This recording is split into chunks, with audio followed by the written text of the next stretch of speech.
Making headlines tonight. Breaking legislation coming to the Ministry of People Empowerment and Elder Affairs. Toxic smoke from a fire on the Mighty Griner Highway, forced evacuation and facility closures. A new digital system being developed to replace the Barbados postal code. And in sports, Barbados Pride chasing an imposing target in the Super 50 semifinals against the Red Force.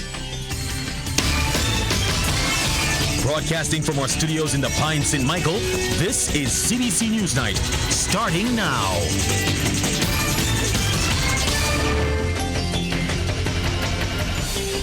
Good night, I'm Shane Seeley. Thank you for joining us.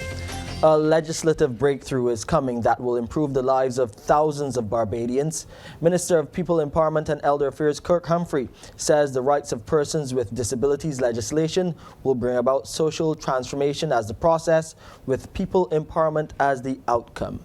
He was speaking this morning at a stakeholder meeting of the Law Reform Commission and the National Advisory Committee for Improving the Lives of Persons with Disabilities at the Lloyd Erskine Sandiford Center. Here's what he had to say. In the next month, the most, but it's a start less than that, we will be able to bring the child protection legislation that we had promised. That is almost finished and it should be before the cabinet hopefully next week, before the country a few weeks after. We also have made significant progress on the work for elderly. I know that we're now doing the drafting instructions on that legislation, also filling the gap that needs to be filled. And this particular piece of legislation that we will go through today, line by line, detail by detail, paragraph by paragraph, will allow us to complete what I think is a very important circle. So I'm extremely happy that we have been able to do all these things. Minister Humphrey says he's been having numerous consultations to hear the concerns of the people.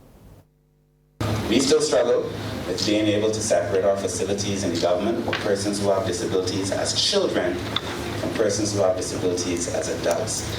And in the Nightingale complex, we have children and adults sharing the same facility because we just didn't have the space. So as we build out this legislation, our legislative architecture, we also have to build our physical infrastructure to be able to create better facilities for persons. But the most important work I think that we can do is the work that allows families to be able to better cope in an inclusive manner, to be able to deliver on this promise. I also know we have in education tremendous distance to go, and I hope that we can also have that as part of the conversation. Residents and motorists were today ordered to evacuate and stay clear of the Brighton section of the Mighty Griner Highway as a fire at a commercial property led to toxic plumes blanketing the area. Emergency responders were still on the scene up to news time, trying to ensure public safety and to determine the cause of the blaze.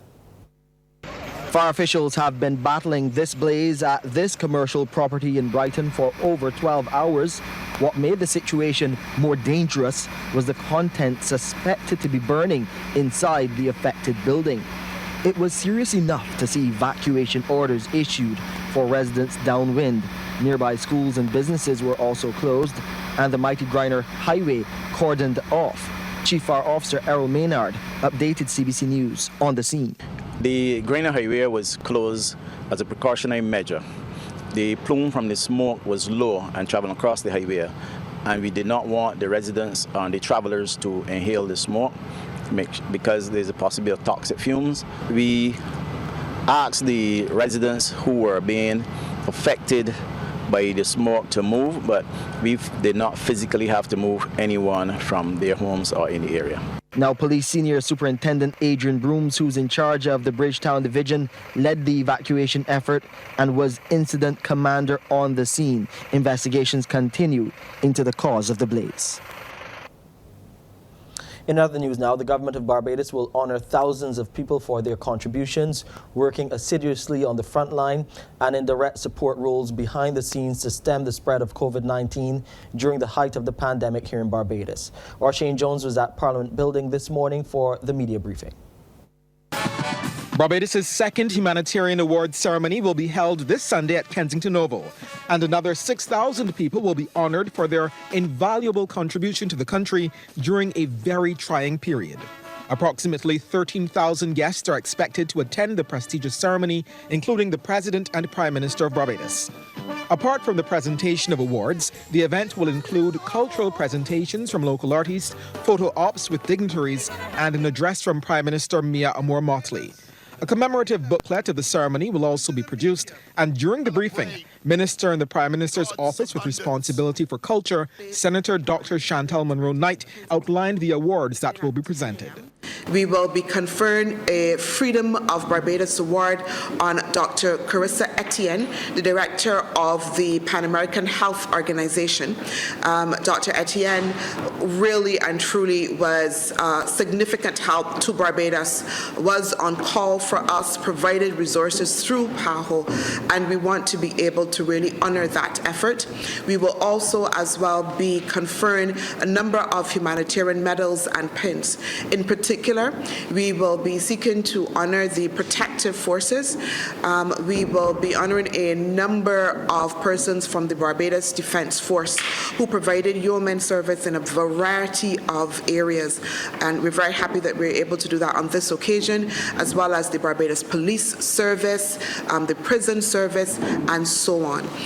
Among that group as well, of course, will be media workers who are also very critical to the effort. And let me say thanks to all of you, and those of you who are here, but also all of the media personnel who would have joined government, really in this fight. We will also be conferring humanitarian plaques, and those plaques will be conferred on organizations, charitable organizations, and others who really came shoulder to shoulder with government in this effort. The National Cultural Foundation will aid in the production of the event, and CEO Carol Roberts-Reefer highlighted there will be a park and ride system from Queen's College, the NCF, and the Garfield Soberts Gymnasium starting from 6:30 a.m. She revealed this time there will be a fast track system to avoid long lines to enter the venue. You will be able to pre-check in two ways. You can pre-check actually on the bus. We've assembled a very competent corps of volunteers who on that day will be deployed in various roles. One such role will be to pre-check awardees while on the bus, so that when you get out, you just go straight into the fast track lane. Okay, but I don't want to do that while I'm on the bus. Well, you can do that before the event. And through the Ticket Links platform, you will be able to go online and pre-register. So when you arrive at Kensington Oval, you go into the pre-check line, which will be clearly demarcated with signage, and that will fast track your way into the stadium. Now, earlier this year, Prime Minister Motley announced awardees would receive $500 tokens of appreciation for their contributions. Deputy Permanent Secretary in the Prime Minister's office, Selma Green, gave the assurance that payments had already begun and asked Barbadians to be patient throughout the process. There are thousands of persons who are to be paid. Funds have been set aside. They are committed. Those payments will be made, and during the process of the next couple of weeks, we will ensure that those payments are honored. So those persons don't have to worry. Live coverage of the event will be broadcast on CBC TV8 on Sunday at 10 a.m. Shane Jones, CBC News. Thank you, Shane. Now, coming up on Newsnight, we'll tell you how safe Barbadians feel within their communities and what measures they are taking. More on that story and others after this break. Although Barbadians say they feel generally safe in their communities, more of them are fearful of being shot than being robbed, and more are installing security cameras at their homes. These are some of the findings of the Public Opinion Survey on Crime, which were released today during a webinar by the Criminal Justice Research and Planning Unit. Presenting the data, criminologist Kim Ramsey explained 1,232 people participated in the study, which was conducted between October 2020 and February last year via telephone. Again, most people are not concerned about most crimes, but fear of crime is always an important predictor of citizen security in a country. Less than half of all respondents worried about crime happening to them, while most respondents indicated that they generally had no fear about crime happening to them. What was interesting is the concern among respondents about being shot, which is on the right side of the screen. At least 39% of those interviewed admitted to being worried about being shot, with at least 15% of all respondents frequently worrying about this crime happening to them. Similarly, 39% of respondents were worried about their home being burgled when they were not at home, while 27% worried about their homes being burgled when they were at home. So burglary seems to be a cause of concern for respondents, which is a consistent finding when compared to 2008 research. Mindful of these fears, Ms. Ramsey says participants shared their perceptions of the Barbados Police Service and the measures they've been using to protect themselves. Barbados has been told that interventions to combat crime cannot just be through legislation. Well, we'll hear more about this story. Now, the views regarding the police ability to protect them from a violent crime, persons from a violent crime, varied.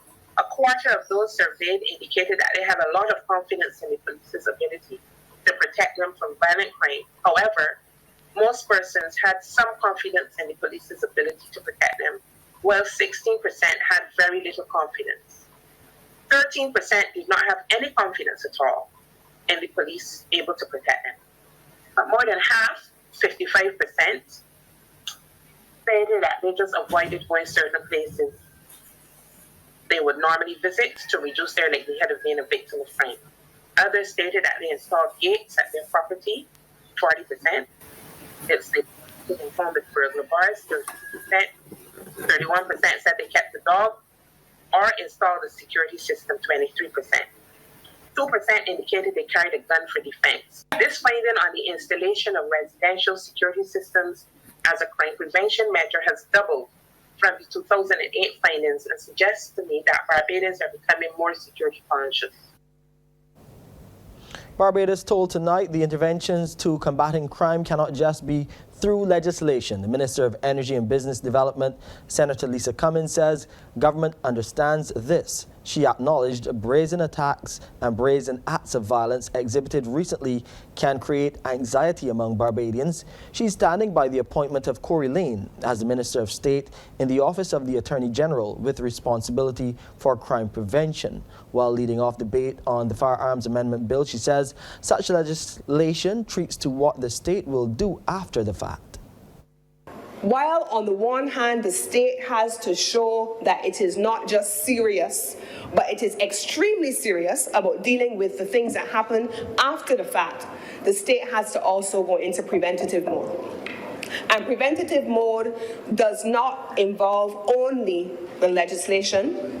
It does not involve only the Barbados Police Service that does have a community and a family relations role to play, but it involves a whole of government approach, and it involves the provision of social services. And it is on that basis that the Prime Minister announced the appointment of a Minister of State, not in any of the other agencies, but embedded in the Office of the Attorney General to work with the causal factors that lead to crime before the fact. Government Senator Patricia Parris weighed in on the current spate of gun-related crime, telling the Senate, if not stopped or curbed, can disrupt the peaceful way of life in Barbados. She says the government, under the laws of the country, intends to do whatever is possible to disrupt such unwanted circumstances. Since we came to office in 2018, we have done many things, many of which have been well documented, and we will continue to do more. That's why we are here today having this debate. Mr. President, I would like to remind this chamber that as a government, we have given the premier law enforcement agency, the police, all that they have requested in order to get their job done. The Business Report, brought to you with the compliments of Republic Bank. We're the one for you.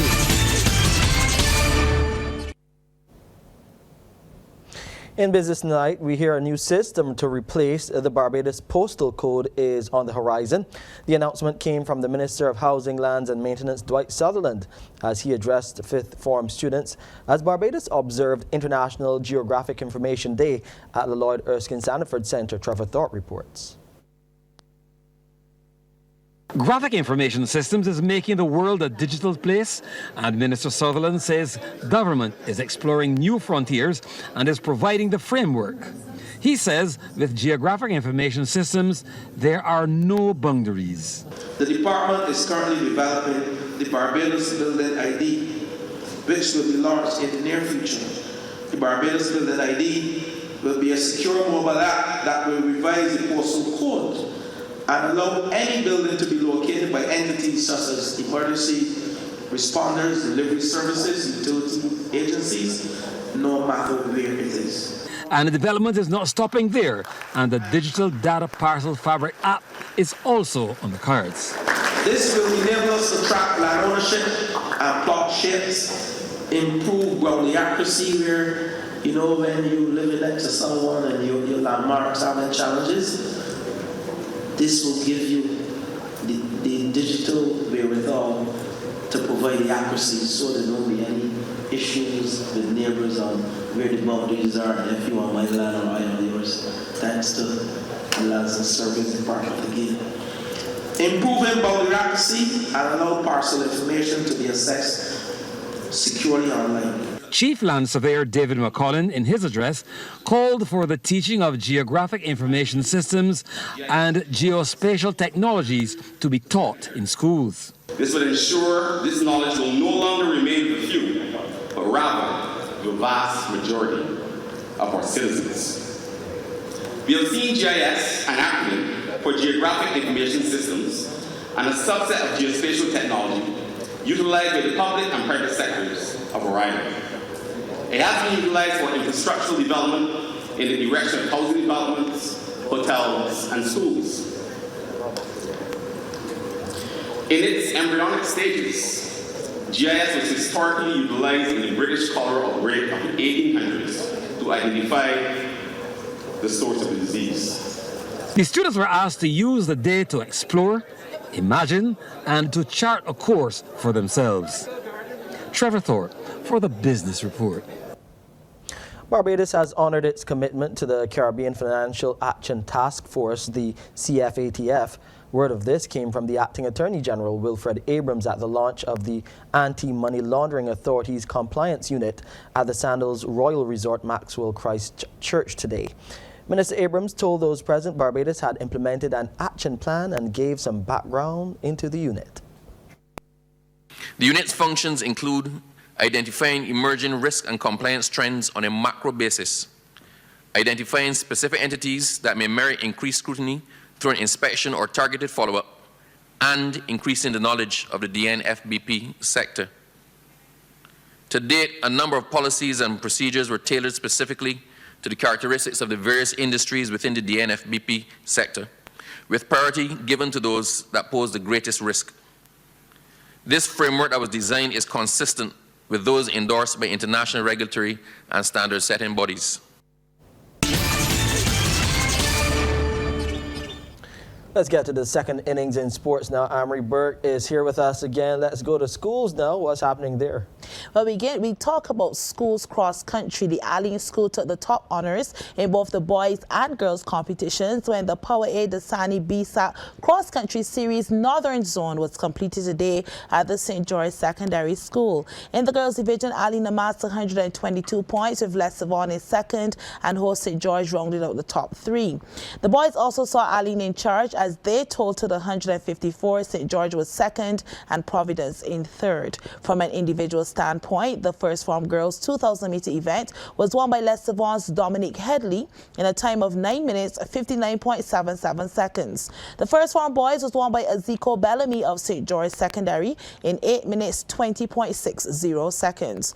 The under 15 girls champion is Ali's Lamia London in 9 minutes 41.55. In the boys under 15, the winner was Rivaldo Brung of the Allen School in 12 minutes 50.78 seconds. The senior girls ran 2,500 meters, and the champion was Abigail Morjani of Providence in 10 minutes 09.27 seconds. And it was Courage and Paris Kamari Johnson who took the senior boys 4-kilometer race, winning in a time of 14 minutes 58.34 seconds. The Southern Zone will be held tomorrow at the Lodge School starting at 10 a.m. Well, it was a total dominance as the St. Michael's School defeated the Lodge in the latest action of the National Sports Council's Under-19 basketball competition. Playing at Martindale's Road, the host stayed in second place in the South Zone with a 41-point victory. Here's a look at the game. The St. Michael's School boys welcomed Lodge boys to their home turf for a 41-point thrashing. And we picked up the action in the second half with the SMS boys in possession of the ball. Their point man was Caleb Gaskin, pulling breaks at the arc to nail the three. Now, while Lodge trailed 22-6, 36-10 in the first two periods, they were still trying to put up a fight with all hands on deck. Damari Arthur goes for the three but misses, and SMS has a chance, or do they? As Sabian Thompson steals and has a nice fadeaway jumper. The SMS were intent on keeping control in their own stomping ground. Here goes Gaskin again, looking to take it all the way through the D, and he banks it. Lodge, as a sports slogan says, were fighting back, but the Cougars were just not having it. Nathan Hunt with the interception, and we're heading back down court. Receiving the pass is Joel Lord.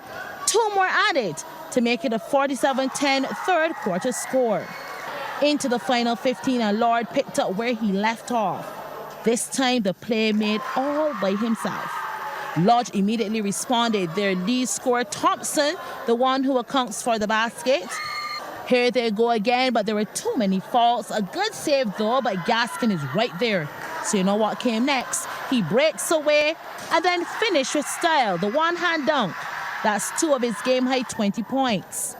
SMS at this stage had it all in the bag. Messiah, who had an 18-point game, has a nice jumper. It even takes him off his feet. As SMS go on to win 59-18 over the Lodge boys. And that's our news. Good night.